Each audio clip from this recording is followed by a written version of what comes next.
Bien, señores,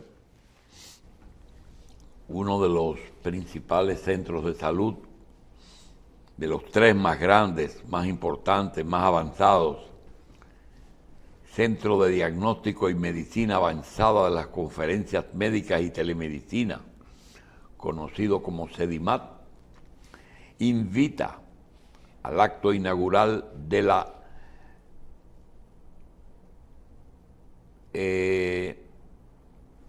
18ª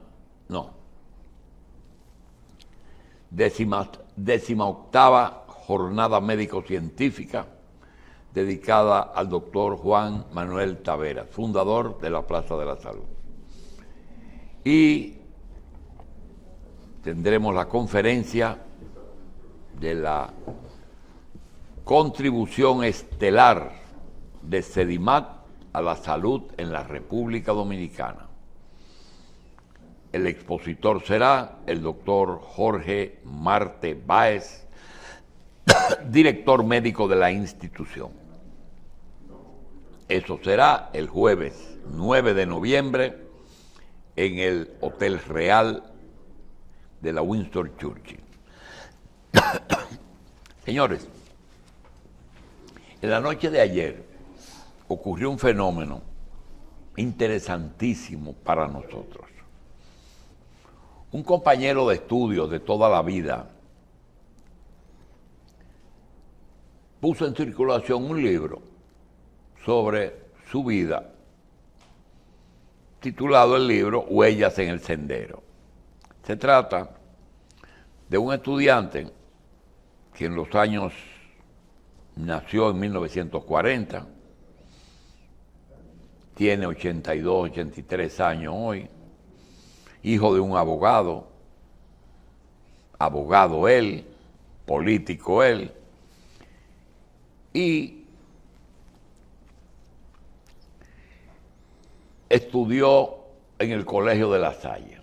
El doctor Rafael Francisco Alburquerque y de Castro presentó su libro anoche a las 7 de la noche.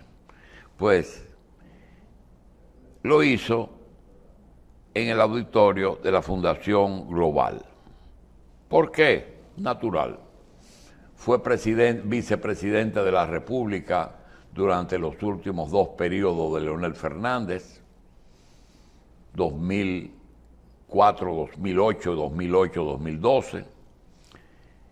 Hizo un gran trabajo, fue secretario general del PLD, fue candidato presidencial del PLD en un momento y presentó su libro que narra muchísimos episodios interesantes que les recomendamos a la clase política y a la juventud dominicana que lean Huellas en el Sendero, de Rafael Alburquerque. Pero el fenómeno fue lo siguiente.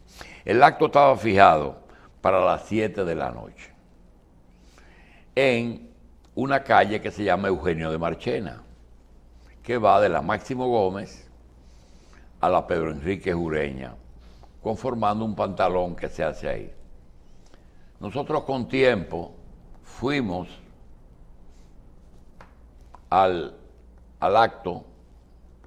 Estaba lloviendo en el momento que entramos a la Eugenio de Marchena, y cuando llevábamos aproximadamente unos 50 o 70 metros de la Pedro Enrique Ureña, ocurrió un tapón en que tú no podías desmontarte porque estaba lloviendo, pero un tapón en una calle que solo por ese acto se supone que solamente se formó porque había ese acto. En Funglode, un expresidente y un ex vicepresidente presentan el libro, fue natural. Pues te voy a contar que entramos a las 7 menos 10 a esa calle. Ya había una fila que creíamos que era el desmontarse en una lluvia, pues tarda un poco. Sí, para uno llegar hasta las puertas y todo. Pues te voy a decir que al cabo de una hora, a las 8 de la noche, con un esfuerzo que me parece que había la seguridad de Funglode, exhortó al último vehículo que estaba en la Pedro Enrique Ureña a dar reversa, y el resto de los vehículos se destaponó saliendo de reversa después de una hora. Pero no me vas a creer que la César Nicolás Penson, que hay una parte de Funglode que se entra por ahí, donde está la biblioteca, y la Pedro Enrique Ureña, hasta la UCE, estaban congestionadas. Wow. Y dudo que más del 50% de los invitados, el que no llegó antes de las 7 menos cuarto, no creo que se pudo desmontar. Es increíble a lo que ha llegado. Espero que Edward haya podido tomar el acto para que veamos. Y si no, le decimos, busque el libro Huellas en el Sendero de Rafael Alburquerque. Bien, nosotros tenemos algo que parece política, y es política, pero es bueno eso. Mire, señores, no pasa un día o una semana sin que los dos organismos económicos más importantes del gobierno declaren algún tipo de informe, acción, trabajo, lo que sea. El Banco Central o el Banco de Reserva. No pasa un día en que uno de los dos no, y eso es bueno, porque eso es patrimonio del país. Naturalmente, hoy, por ejemplo, el Banco Central dice que bajó la tasa de interés de 7.50 a 7.25. Decidió reducir su tasa en 25 puntos básicos, con lo que disminuye de 7.50 a 7.25 la tasa de facilidad permanente de la expansión de la liquidez. Se reduce de 8% a 7.75 anual, y la tasa de depósitos remunerados overnight disminuye de 6.25 a 6.0. Eso tenemos que buscar uno de los economistas para que expliquen qué es overnight, qué es repos al día, etc. También el Banco de Reserva tuvo una actividad y nos las dio a conocer en el día de ayer.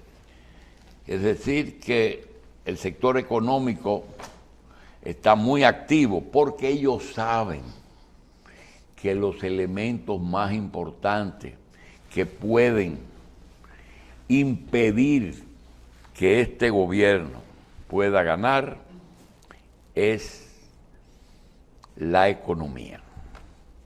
Y al respecto, queremos decir que aquí en la República Dominicana nos preguntan mucho, ¿por qué tú hablas tanto de los ricos? Y resulta que los ricos son hoy día el elemento más importante electoral, porque los donantes tradicionales desaparecieron.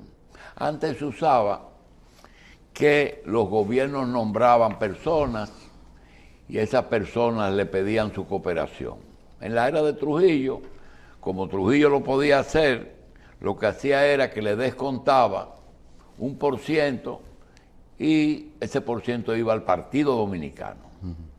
Es decir, que se supone que quien nutría el partido era la administración pública. Sí. Mediante un descuento que no tenía ningún problema, lo ponían claramente. Luego empezaron entonces a aparecer las donaciones de las personas pudientes. Mira, nosotros queremos optar por el poder político y queremos tener tu aquiescencia. Y queremos decir, esa es una conversación entre un líder y un empresario. Quiero saber si contamos contigo. Y además, cuáles son, si tienes, las condiciones que tú nos pondrías para ofrecer apoyo. En el pasado se dieron casos de que, sí, yo quisiera que fulano de tal,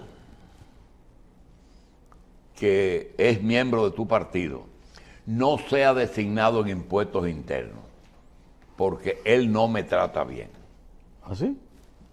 O yo quisiera que fulano de tal no lo nombren en aduanas. Eso en el momento en que las aduanas eran la principal fuente de ingresos. También teníamos otra forma.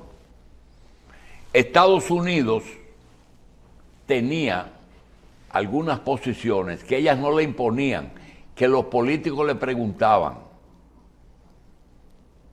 ¿ustedes consideran que fulano de tal, eso hasta hoy, puede ser director del control de drogas?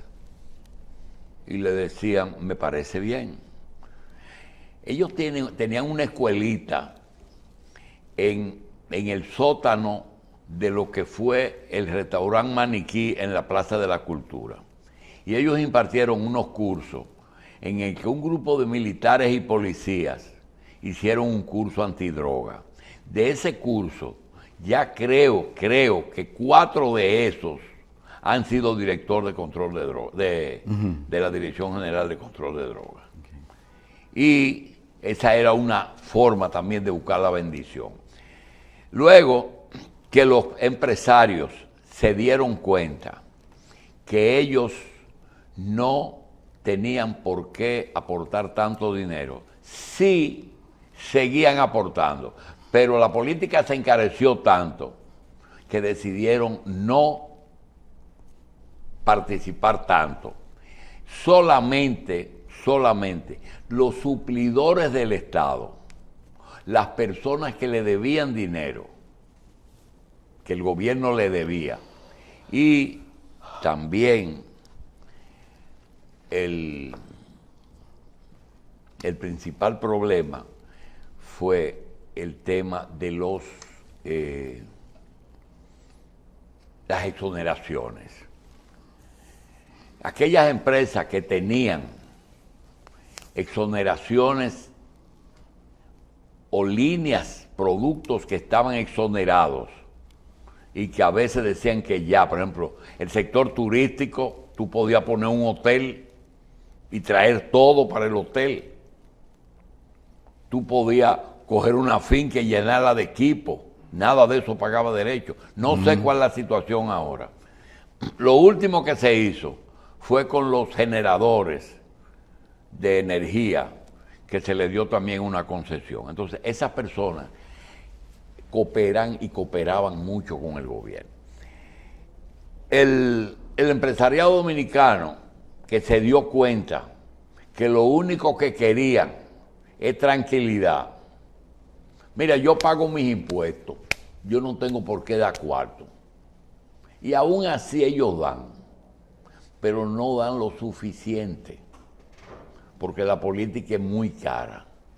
Entonces, se acudió a un sector muy peligroso, que fue el sector del juego de azar. En un país que tiene una condición, es que el juego aquí, legal, es el dueño del juego ilegal. El juego tiene diferentes formas, tiene el casino, tiene la banca, y la banca tiene varias variedades, y las lotos y etcétera, pero todos esos son legales, pero a la vez las bancas son propiedad de las legales y las ilegales. Es decir, que el otro día se dio una noticia de que un aspirante a diputado por el Distrito Nacional, o por una de las circunscripciones, era dueño de 2.000 bancas ilegales. ¿Eso salió? Entonces, eso ahora, con la medida que tomó el gobierno con respecto al primer administrador de la lotería, que, según me explican, no solamente era un banquero, sino un representante de un sector. No sé cuál fue el error, pero hasta lo descargaron en los tribunales. El otro sector era el sector narcotraficante. Ese es un sector más peligroso porque ellos ponían como condición algo que Estados Unidos también ponía como condición, que era: póngame un director de control de drogas que me deje tranquilo, que mire para otra parte. No es que trafiquen drogas, sino que mire para otra parte. Entonces, esa situación se puso de una forma que ellos tuvieron que ir como candidatos. Y ahí tenemos la muestra de que más de 2 o 3 ya han sido extraditados por Estados Unidos. Porque Estados Unidos no dice antes, cuando están las candidaturas, deberían de decir: mire, esa gente la estamos buscando. No, ellos dejan que ganen o que pierdan y después entonces los piden. Porque así lo usan también cuando les interesa algún tipo de presión, lo hacen. Entonces, quiero decir que nosotros mencionamos los ricos, porque los ricos tienen poder, y el poder de los ricos no es un poder transitorio. No lo eligen cada 4 años. Y un candidato puede ser buen candidato, porque se necesita ser buen candidato. Se necesita estar dentro de un partido grande, porque usted puede ser un magnífico candidato y no tener una organización que te apoye. Tiene que ser conocido. Usted no puede ser un desconocido. Tiene que tener una idea de con quién va a competir. Si su competidor es mejor que usted ya está en desventaja, aunque usted sea bueno. Pero si él es mejor, está frito. Tiene que tener la condición de no ir a hacer política solamente ahora. Tiene que hacer política durante todo el periodo de los 4 años para que lo conozcan. Esa es la diferencia. Pero no sé qué me pasó, que nada más te apareciste el mes antes de las elecciones. Y lo último es los recursos económicos. Nosotros tenemos algunas personas que vamos a mencionar los nombres para que se noten la diferencia. ¿Por qué alguna de esa gente han roto eso que hemos dicho? Por ejemplo, ¿cuál es la diferencia entre la Raful y el doctor Moreno? Porque indudablemente el doctor Moreno es una persona más indicado para ser senador de la capital. Pero ese acuerdo choca con una mujer que ya fue senadora, que tiene experiencia y que tiene un partido grande. Además, es conocida. Y el doctor Moreno tiene 4 o 5 elecciones perdidas. Y eso la gente lo ve. Pero este hombre es un perdedor. Puede ser una persona magnífica. Y yo creo que el doctor Moreno está calificado para la presidencia de la República. Pero se empantanó en un partido pequeño. Está el caso de Francisco Peña y la pastora.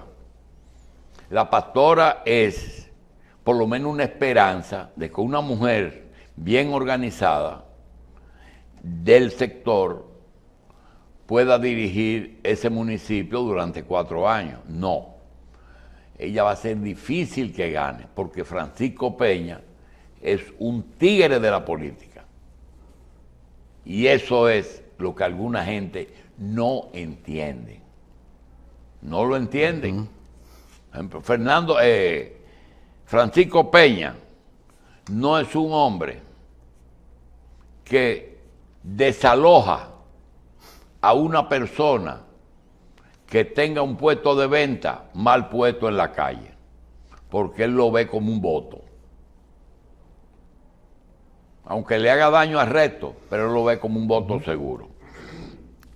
El caso de Ramón Albuquerque y Charlie Mariotti, 2 personas que fueron senadores de la misma provincia, pero son muy diferentes. Son muy diferentes. Y tienen una condición. Si hacen un debate, sería un debate muy interesante. Sí. Pero no importa el que gane. Son diferentes. Y hay una serie de personas que nosotros no sabemos, pero sospechamos por qué ganan. Y ganan, los que vamos a mencionar han ganado en más de una y más de 2 ocasiones. ¿Por qué? ¿Cómo se llama el senador de Moca? El de la tarjeta de teléfono de Estados Unidos. Ay, Dios. Carlos Gómez. Carlos Gómez ganó en Moca y nadie sabe quién es Carlos Gómez. Y ganó. Y si se postula, gana otra vez. Por recursos y partido. Por los recursos y por el partido no sé, que le apoyó. No sé, pero nadie sabía quién era Carlos Gómez. Sigo. Goris Moya, Félix Bautista y Santiago Zorrilla se pueden postular cuando quieran y ganan. Y no tienen que ir a un programa de televisión a hablar pendejada. Seguro que ganan. Así es. Hay otro apellido Maldonado, que en este momento no puede ir, pero Félix Bautista, la alianza va a tener que apoyarlo. No ¿verdad? Le queda de otra porque tiene... Bien, entonces nosotros hablamos de los ricos y nos dicen, ¿y quién es rico? Depende, porque nadie sabe qué tiene cada quien. Uno calcula el patrimonio por el efectivo y por los activos que no son en dinero.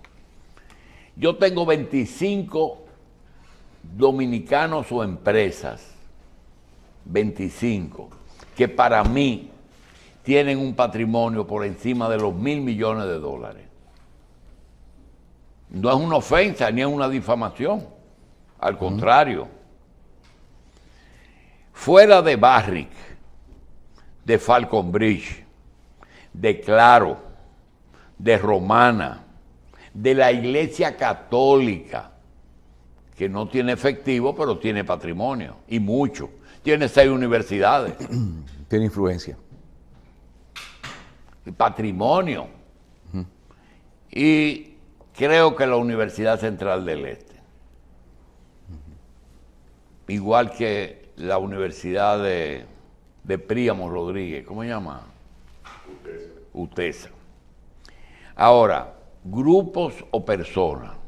Es indudable que la fortuna más antigua, más sólida, que se conoce su origen, no tiene nada que ocultar, son gente por el LIB, toda la vida. ¿Necesitan el poder político? No, el poder político los necesita a ellos. Los Vicini.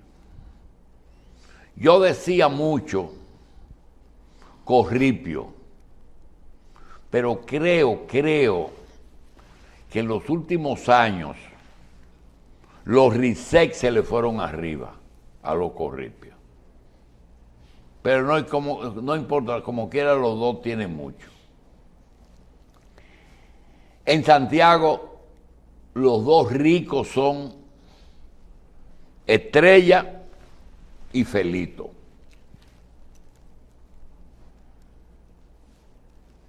aquí en la capital, Barletta, los gasolineros, hay 2 gasolineros que tienen mucho patrimonio, que es Tensión y el Grupo Martín. No, hay Propagas. ¿Quién? Propagas. Vamos para allá. Entonces Arturo Santana, La Manicera, Macapi, Manuel Castillo Pimentel, y hay más. Yo quiero callar esto que voy a decir. Aquí hay algunas personas que han desempeñado la jefatura del poder político que son inmensamente ricos. Y como dice Deli Erasme, y punto. Eso es lo que yo quería decir. Por otra parte, hay una propuesta que nosotros hemos hecho, y es que yo creo que mediante una resolución, no hay que hacer un decreto ni una ley, mediante una resolución, el Ministerio de Educación Superior, Ciencia y Tecnología implemente una disposición mediante la cual a todo estudiante universitario, hay universidades que lo tienen, se le haga una prueba psicológica, pero no de aptitud de vocación. Podría incluirse la de vocación, pero ya la vocación no importa, lo que importa es si el país necesita ese tipo de profesional. Un test psicológico que no se ha podido implementar en el sector político porque podría malinterpretarse. Si un psiquiatra certifica que un personaje no es apto para gobernar un país, tiene problema el psiquiatra y el partido. Porque tú tienes el caso de que hay un candidato en Argentina que posiblemente no haya pasado la prueba. Sí. Y había uno ¿tú te acuerdas de uno que había en Bolivia era? Sí, no, en Ecuador, Abdalá Bucaram. O sea, hay gente que puede entender que politizar los diagnósticos. Sí, pero hay una cosa es ser anormal y otra cosa es ser atípico. No es ser normal, pero es así. Porque tú no tienes que seguir las normas tradicionales de un... No, y posiblemente... No, hay locos también. No, y hay gente posible... Porque también hay gente que son locas. Eso es que estamos hablando. No, porque anormal no es loco. No, pero lo que pasa es que a veces... apto para desempeñar el poder político de una nación, presidir el poder ejecutivo. Sí, eso no es un país en donde óyeme bien, hasta el humor de un presidente puede pesar mucho en... ¿Sí? Mira ahora mismo lo que está pasando en Israel. Tú viste las declaraciones del presidente de Israel cuando Hamás entró a Israel. Él habló de declarar guerra inmediatamente. No quedará nadie en Gaza ligado a eso. Naturalmente, eso fue unas declaraciones que hoy le están pesando. Pero mire, con respecto al asunto, doctor, del estado de la aparente salud mental de una persona que esté aspirando a una posición política, vamos a tomar en cuenta lo siguiente. Quizás uno desde otra latitud, desde otro país, uno puede ver como anormal la forma en que un político se expresa o se manifiesta, pero hay que tomar en cuenta de que los que están adentro de ese país posiblemente hayan visto en él a una persona que así desenfadadamente como está hablando, está representando su forma de pensar y sus intereses. Sí, por ejemplo, Donald Trump, desde por estos lados, ¿quién se imaginaba que Donald Trump podría llegar a ser presidente? Atípico, no loco. No. Sí, pero representaba una forma de pensamiento de un electorado en un momento determinado, eso es. Sí, pero es que no es una forma de pensar, que una pero cosa... si el médico psiquiatra es demócrata, lo hubiera declarado que no estaba habilitado. Es que eso es peligroso, es peligroso. Sí. Yo quiero terminar el comentario mío diciendo lo siguiente. Mira, uno de los problemas que tienen los partidos hoy ya, que han señalado muchos sus candidatos, es que los que no han ganado y esperaban ganar, se pueden movilizar hacia otras organizaciones. Pero hay también algo, y eso, los muchos años que uno tiene en esto, hace que tú puedas decirlo. Mira, aquí hay partidos, como por ejemplo, en caso de que gane el doctor Fernández, yo puedo hacer un gabinete y me equivoco, posiblemente, por un 15% máximo. Ayer, por ejemplo, yo estaba escuchando una entrevista que le hicieron a ¿cómo es que se llama el alcalde que mencionamos de... Francisco Peña. Francisco Peña. Francisco Peña, la hizo Khalil Michel. Khalil Michel, sus comentarios muy acertados, y ha desarrollado una condición que yo no sabía que tenía. Yo sabía que Khalil era un gran arquitecto, un promotor de la construcción, un buen expositor, pero es un excelente productor de programas políticos. Siempre se introduce bien, hace su cosa bien. Y hasta ahora, todos sus comentarios, los que yo oí a las 7, a esa hora yo tengo mucho tapón y oigo, siempre eran acertados y en favor del gobierno. Siempre justificados. Sin embargo, ayer lleva a ese señor y recuerdo